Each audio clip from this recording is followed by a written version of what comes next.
During the run, it's just pure exhilaration. You know, that stroller weighed 80 pounds, and that was the point for me, is find the steepest hill I could find, get that thing as heavy as possible, and shove. My name is Lynn Curtis, and I'm a Boulder native, and I have 3 boys. Back in 2000, we learned that I was pregnant with identical twins.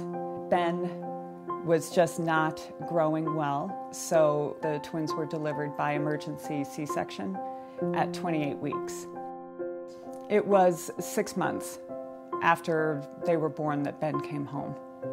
His nursery looked exactly like a neonatal intensive care unit.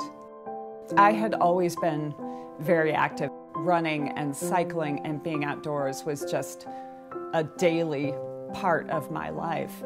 So I needed to figure out a way to get Ben out on the trails. We rigged a stroller so I could load up all of Ben's equipment, hang a bag, hang the oxygen, stick suction underneath, and just hit the trail. And we did that essentially every day.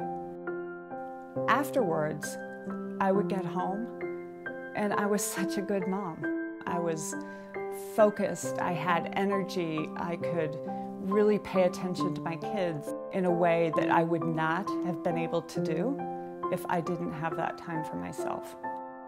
Ben died on the 4th of July at home. I continued to run, but I continued to run with his stroller. I loaded it up with dumbbells, and I just started running.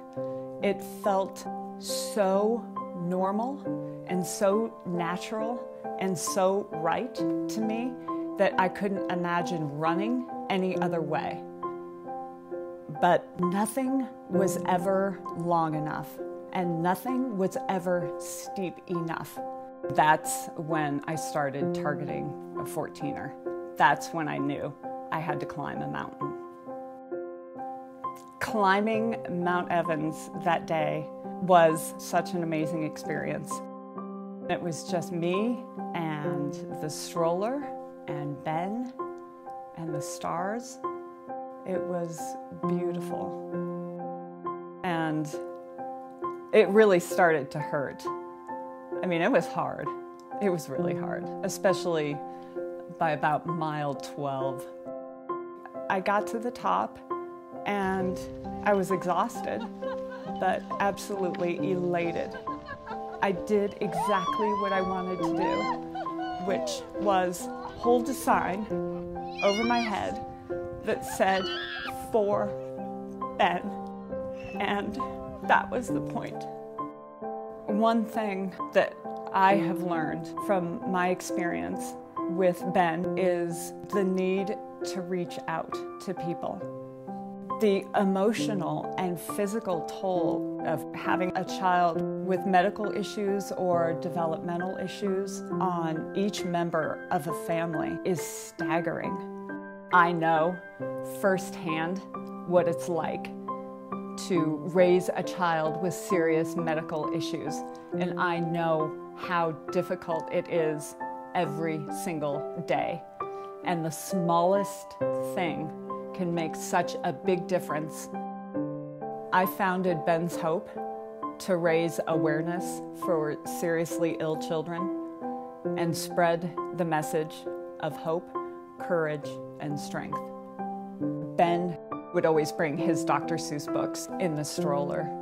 At Ben's funeral, we read a quote, "So, you're off to great places. Today is your day. Your mountain is waiting, so get on your way." I think it applies to everybody and to all of those kids out there that don't have the chances that most kids do. Their mountain is waiting, and I want to help them climb it.